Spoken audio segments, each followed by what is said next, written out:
کہ ہم سب کے محبوب آقا، ہم سب کی جان اور ہم سب کا ایمان رسول اکرم صلی اللہ علیہ وسلم آپ کی شان ہمیشہ بلند رہے۔ کروڑ ہا شکر اس مہربان رحیم کریم مولا کا کہ جس کے بے پناہ فضل سے اس مالک نے کرم بخشی فرمائی کہ ہم سب کو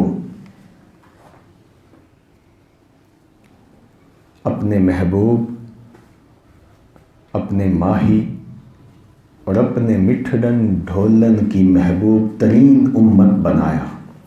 سبحان اللہ۔ آج ہمارے جمعہ کا جو عنوان ہے اور رسول اکرم صلی اللہ علیہ وسلم کی ایک احادیث میں نے آپ کے گوش گزار فرمائی، عرض کی۔ آپ نے ارشاد فرمایا کہ من کنت مولا سبحان اللہ فہذا علی مولا، کہ جس کا میں مصطفیٰ مولا ہوں اس کا علی مولا ہے۔ تو ہم نے بڑے مختصر سے لمحات میں اپنی زندگی کی اصلاح کے لیے جو بھی گزارشات اور معروضات آپ کے گوش گزار کی جائیں، احتیاط کے ساتھ کوشش کرنی ہے کہ اللہ ہماری اصلاح فرما دے، آمین۔ چونکہ جمعہ کا وقت ہوتا بڑا قلیل ہے، بڑے اہم نقطے میں چاہتا ہوں کہ آپ کی ذات مہربان کے حوالے سے جو ہماری زندگی میں اصلاح پیدا فرما دیں۔ اس بات میں شک نہیں کہ میرے آقا، میرے ماہی، میری جان، میرا ایمان، آپ کے سب صحابہ سروں کا تاج ہمارے، اور ہر ایک کے لیے آپ نے اقوال بھی فرمائے، فضائل بھی بتائے، محبت کا اظہار بھی فرمایا۔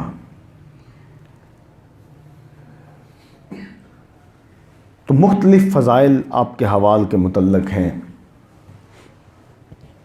وکھرے سے اور بڑے لاڈ سے بھرے ہوئے جو فضائل مولا علی کے ہیں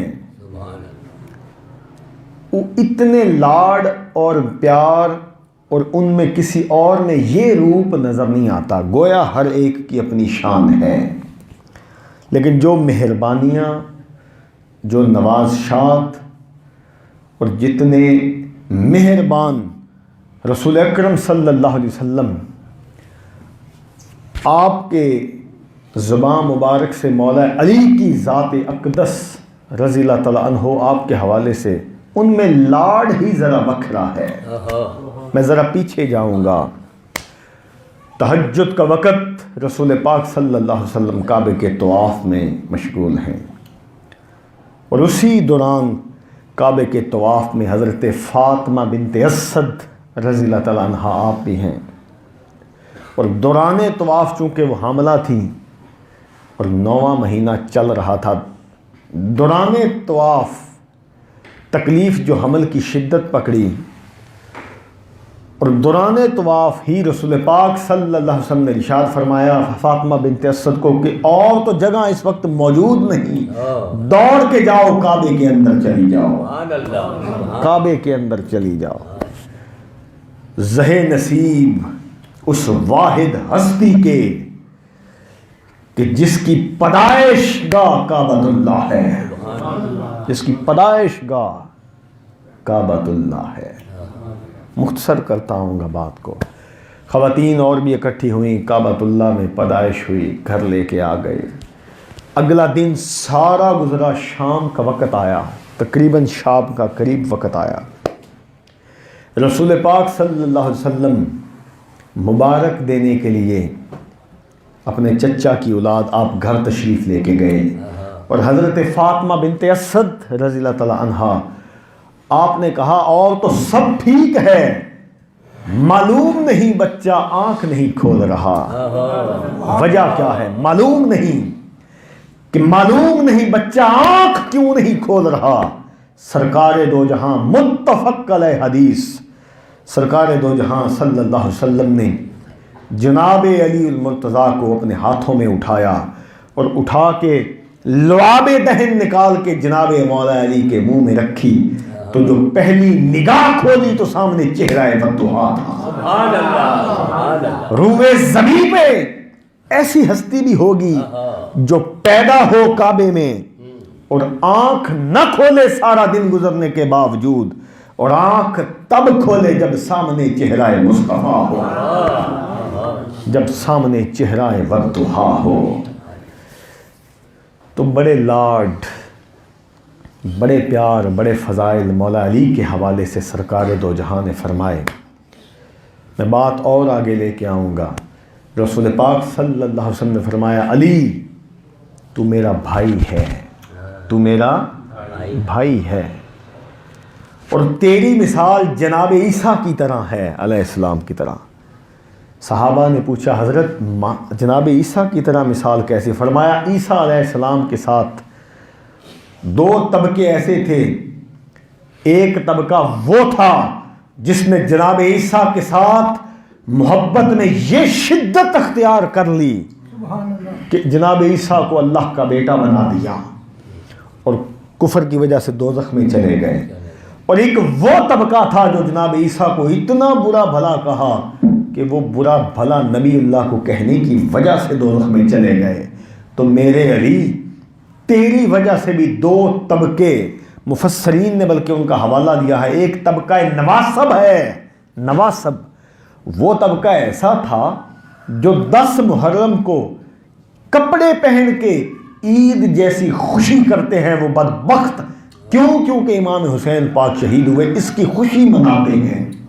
فرمایا ایک طبقہ ایسا ہوگا جو تجھ سے نفرت کرے گا اور دوزخ میں جائے گا، اور ایک طبقہ نصیری ایسا ہوگا جو تجھ سے محبت کی اس انتہا کو چھو جائے گا کہ وہ بھی تجھے اللہ کے قریب لے جائے گا اور ہر جگہ سے قریب لے جائے گا، علی اللہ کہے گا، وہ بھی دوزخ میں جائے گا۔ تو حضرات محترم، زہ نصیبی ہم سب کی، زہ نصیبی ہم سب کی، میں سمجھتا ہوں زہ نصیبی ہم سب کی، جو مالک نے اتنی مہربانی فرمائی، بخدا گویا میرا تعلق اہل سنت والجماعت سے ہے الحمدللہ، لیکن برملا جس جگہ جو غلط ہو ہمیں سکھلایا گیا ہے کہ اسے غلط کہو اور اصلاح کرو، اور غلط مجمع میں نہ کہو۔ یاد رکھیں کسی کی اصلاح کرنی ہو تو اس کے وکھرے انداز ہوتے ہیں۔ حضرت خواجہ خواجگاں خواجہ نظام الدین محبوب الہی دہلی کی جامع مسجد میں تشریف لے کے آئے، 2 بندے وضو کر رہے تھے اور دونوں وضو غلط کر رہے تھے۔ جناب نظام الدین اولیاء نے دیکھا تو صوفیاء کا تو شیوہ وکھرا ہوتا ہے، ان کے انداز میں پیار ایسے جھلک رہا ہوتا ہے جیسے ماں باپ کے لاڑ میں ہوتا ہے۔ تو خواجہ نظام الدین اولیاء آپ نے دیکھا کہ وضو غلط کہہ رہے ہیں، تو آپ نے فوراً نہیں کہا بلکہ ان کو کہا کہ ساتھیو میں وضو کرتا ہوں، مجھے شک ہے کہ میرا وضو ٹھیک نہیں، تو ذرا غور کرنا کہ میرا وضو کس جگہ ٹھیک نہیں۔ آپ نے وضو فرمایا، ان کو اپنی غلطی کا احساس ہو گیا۔ تو یہ صوفیاء کا نرالا انداز ہوا کرتا تھا۔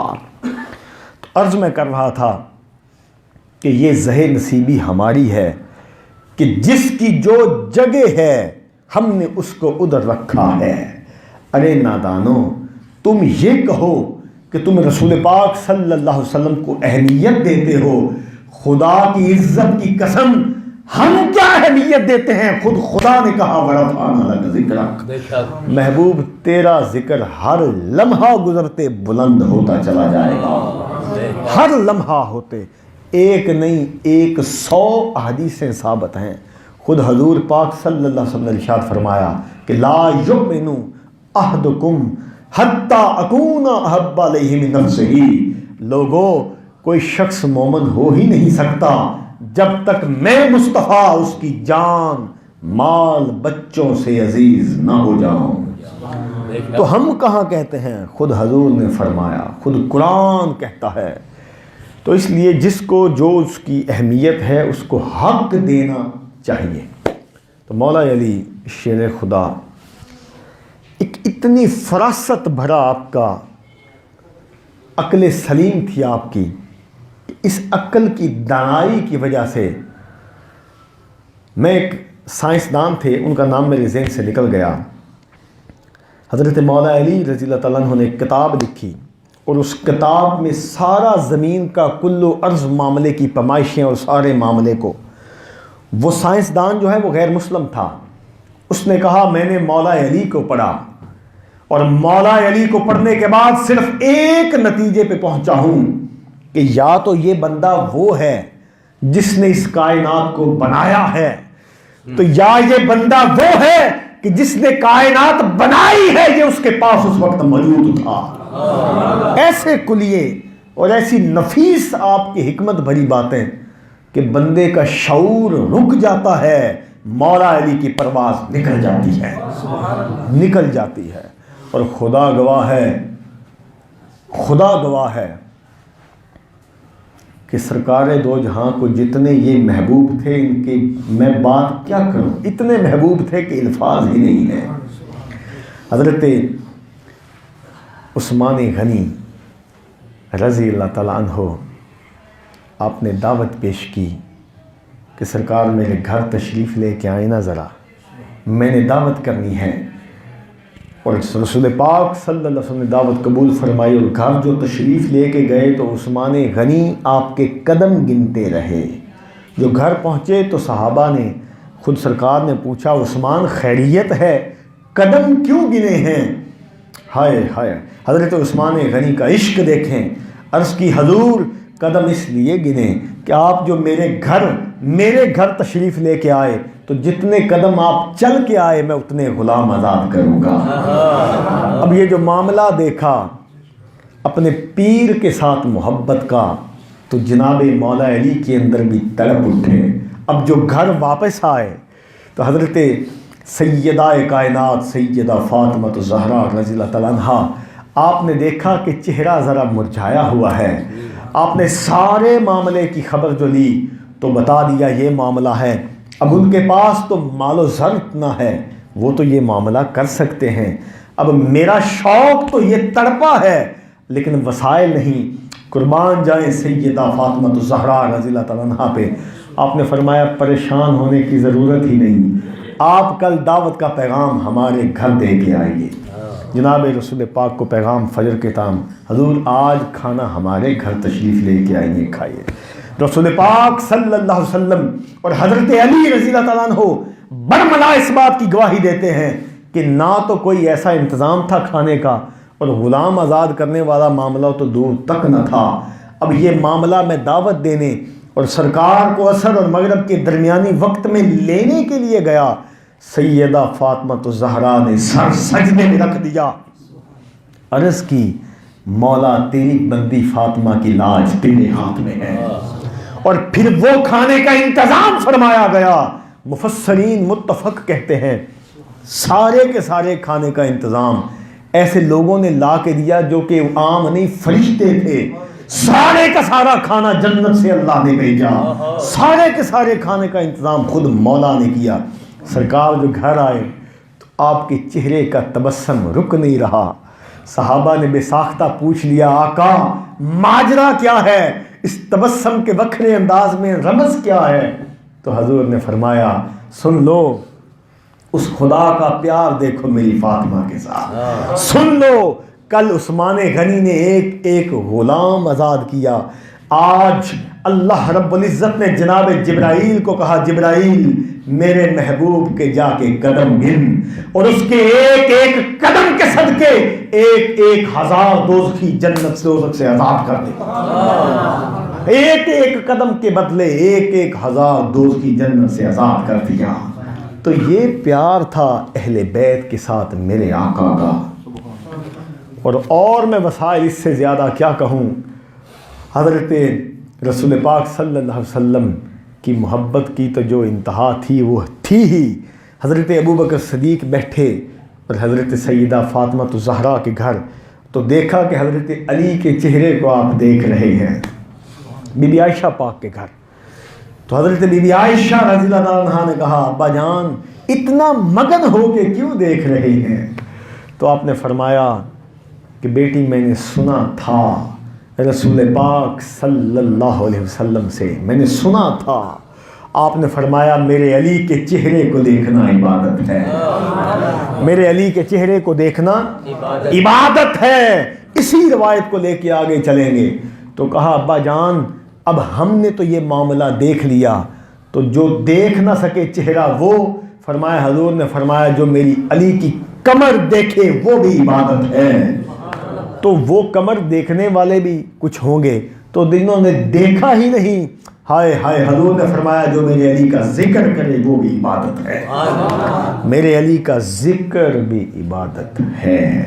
اور خود رسول اللہ صلی اللہ علیہ وسلم نے ارشاد فرمایا تھا علی تو اتنا خاص ہے جتنا کوئی نہیں، سوائے تیرے مجھے کوئی غسل نہ دے، سوائے تیرے مجھے کوئی غسل نہ دے، سوائے تیرے مجھے کوئی غسل نہ دے۔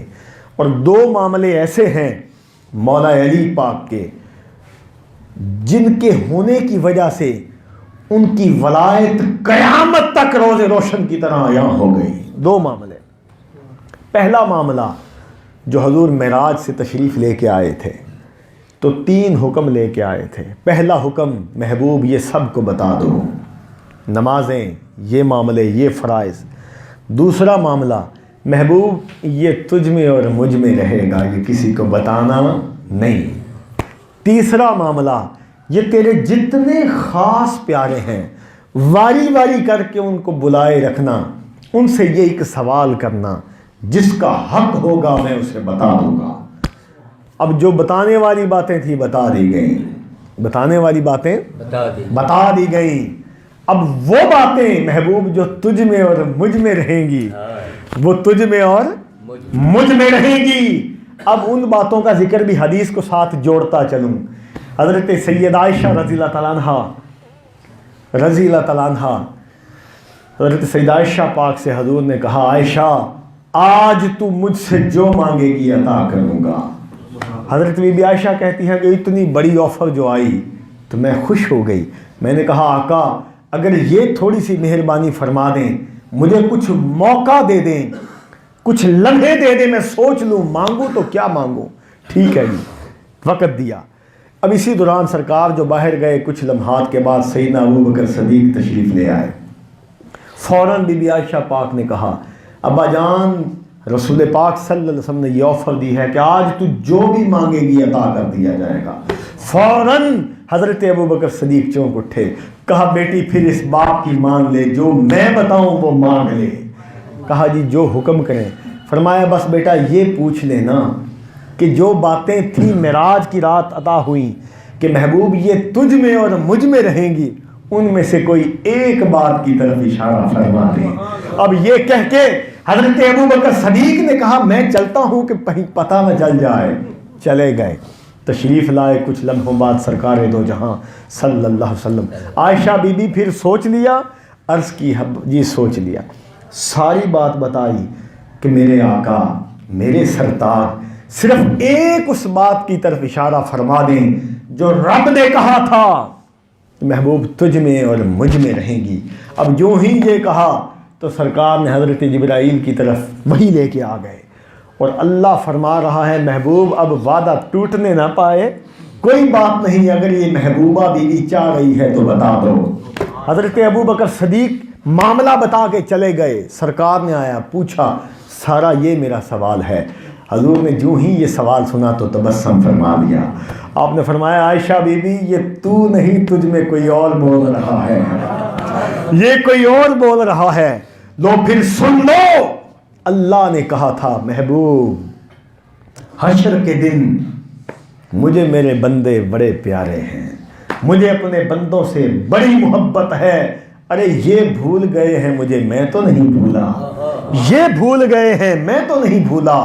محبوب حشر کا دن ہوگا، کسی کے دل میں رائی برابر بھی ایمان ہوگا، اسے بھی میں جنت میں داخل کر دوں گا۔ سبحان اللہ۔ اب جو تیسری بات تھی کہ یہ کوئی ایک خاص جس کا حصہ ہوگا اسے عطا ہوگا، تو بلاتے جانا۔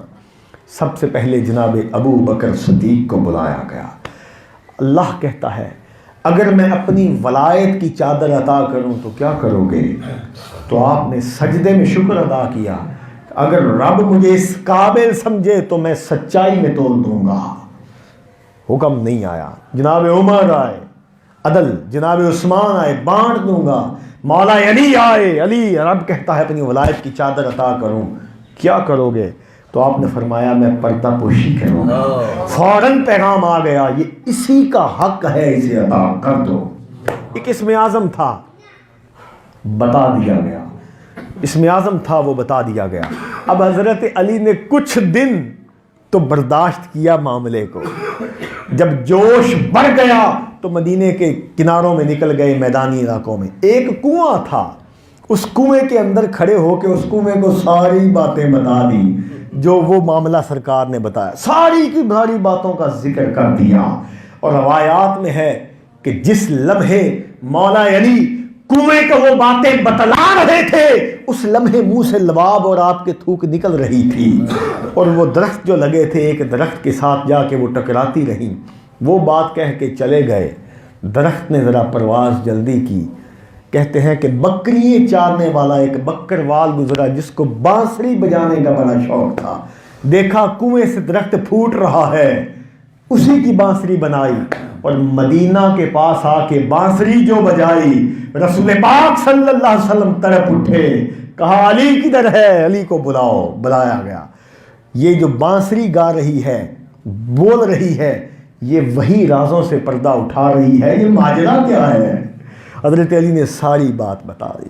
ایک تو بات یہ جو ولایت، منبع ولایت مولا علی شیر خدا کی ذات ہے، اور دوسری پیر کرم شاہ صاحب اشارہ فرماتے ہیں کہ جب سرکار دو جہاں کو غسل دیا اور حکم تھا غسل اکیلا علی دے گا، جب غسل دیا حضرت مولا علی کہتے ہیں کہ میرے آقا کا چہرہ میری آنکھوں کے سامنے تھا، اور میں نے دیکھا کہ آنکھوں کے اوپر تھوڑا سا پانی رکا ہوا ہے، آنکھوں کے اوپر پانی رکا ہوا ہے، اب سوائے میرے اور تو کوئی نہ تھا، مجال میرے اندر پیدا ہوئی، میں نے آگے بڑھ کے دونوں آنکھوں سے پانی پی لیا، اور پھر وہ پردے بھی اٹھا دیے گئے جو نبیوں سے اٹھائے جاتے ہیں، پھر وہ پردے بھی اٹھا دیے گئے۔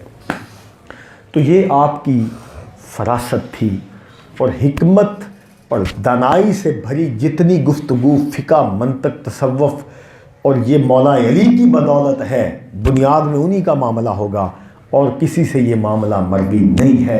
آپ مسجد میں داخل ہو رہے تھے، اور داخل ہوتے ہی ایک بندہ یہودی آیا، اس نے کہا نماز سے تو روکو، اس نے کہا مولا علی یہ بتاؤ جو دنیا میں مخلوق ہے، بچے جو دیتے ہیں جانور، وہ بچے دینے والے اور انڈے دینے والوں میں فرق کیا ہے؟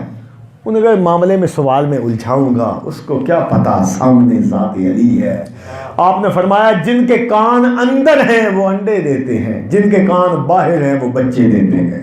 یہ کہہ کے چلے گئے، اب وہ گنتا رہ گیا۔ آپ کی صلاحیت جو تھی وہ باکمال تھی۔ ایک مدینہ شریف میں عورت آئی، آ کے کہا جی میں 3 ماہ کی حاملہ تھی، میرا خاوند ذرا میرے سے عمر میں 25-30 سال بڑا تھا، اب وہ فوت ہو گیا، تو جب وہ فوت ہوا تو عین اسی میرا جو دوسرے ماہ کا حمل تھا میرے پیٹ میں، اب جو بچہ پیدا ہوا لوگ مجھے زانیہ کہہ رہے ہیں وہ بچہ حلال نہیں ہے، تو ذرا فیصلہ فرما دیں کہ ہمارے معاملے کا حل کیا ہے۔ حضرت علی نے کہا جب وہ بچہ 3 سال کا ہو جائے تو لے آنا۔ 3 سال کا ہوا، بچہ لایا گیا۔ 5 بچوں کو کھڑا کر کے حضرت مولا علی نے کہا دوڑ لگاؤ، دوڑ لگائی، اس جگہ کو ہاتھ لگا کے واپس آنا۔ ساروں نے دوڑ لگائی، سارے واپس آئے، وہ بچہ راستے میں ہی بیٹھ کے تھک گیا۔ آپ نے فرمایا یہ اسی بوڑھے بندے کا نطفہ ہے تو سچی ہے زمانہ جھوٹا ہے. تو اس کے نطفے میں وہ قوت نہیں جو جوان بچوں مردوں کے بچوں میں ہے. یعنی اتنی کمال کیا آپ کی سوچ ہے. اور خیبر کا قلعہ کبھی نصیب ہو جا کے دیکھو. تفسیر روح البیاں میں ہے کہ وہ واحد ہستی تھی مولا علی شیر خدا کی جن کی بدولت یہ معاملہ حل ہوا. اب وہ قلعہ فتح نہیں ہو رہا. اور سرکار دو جہاں نے کہا علی کدھر ہے؟ کہا جی آپ کی آنکھوں میں چشم آشوب ہے، نگاہ سورج کی روشنی سے ٹکراتی ہے، پانی جاری ہو جاتا. فرمایا بلایا گیا. سرکار نے اپنا لعاب نکال کے دونوں آنکھوں میں مل دیا. کہا اب علی تو دروازے کی طرف جائے گا. فاتح خیبر شیر خدا ذات علی کی. علی تو دروازے کی طرف جانا. تیر اندازوں کو کہا تیر اندازی تیز کر دینا. پیر محمد کرم شاہ ضیاء النبی شریف میں ارشاد فرماتے ہیں 10 من کا کنڈا تھا جس کو مولا علی نے دونوں ہتھیلیاں آسمان کی طرف کر کے اتنا جھٹکے سے اوپر کیا کہ وہ دروازہ بڑے کا جو بڑا دروازہ تھا قلعے کا وہ فتح ہو گیا. اور سارے کا سارا جو خیبر کا معاملہ تھا وہ حضرت مولا علی کے سر پہ آ کے جناب باندھا. اس موقع پہ حضور نے ارشاد فرمایا علی تو شیر خدا ہے.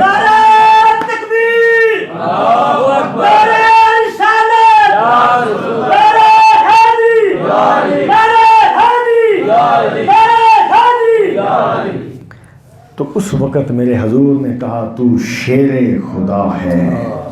اس لیے صرف آخری بات یہی عرض کر کے اجازت چاہوں گا. ان لوگوں نے کیا ان لوگوں نے اپنے بچے مال سب کچھ حضور پہ قربان کر دیا. اور یاد رکھو سرکار دو جہاں پہ کچھ قربان ہو ممکن ہی نہیں اس کا صلہ نہ ملے. اس لیے یہی درخواست کروں گا کسی میں نقطے نہ ڈھونڈو. واصف علی واصف کہتا ہے میں نے ایک کالج میں لیکچر دیا اور سفید پیپر کے اوپر ایک نقطہ لگا کے میں نے ایک بچے کو کھڑا کیا بتاؤ یہ کیا ہے. اس نے کہا جی یہ نقطہ ہے. تم بتاؤ نقطہ ہے. تم بتاؤ نقطہ ہے. 50 بچوں سے پوچھا سبھی کا ایک جواب تھا نقطہ ہے. واصف علی واصف کہتا میں نے سبھی کو یہ کہا تمہیں نقطہ تو نظر آتا ہے وہ سفید پیپر نظر کیوں نہیں آتا. ہم جو خامیاں ڈھونڈتے ہیں جنت دوزخ کے سرٹیفکیٹ ہم بانٹتے ہیں. ذرا غور کرنا چاہیے. اس معاملے سے بچنا چاہیے اور اپنی کوشش کرو ان لوگوں کا پیچھا کرو ان لوگوں کی باتیں پہ عمل کرو جن کا نام آج روز روشن کی طرح زندہ ہے. میرا اللہ میرا آپ کا حامی و ناصر. واخر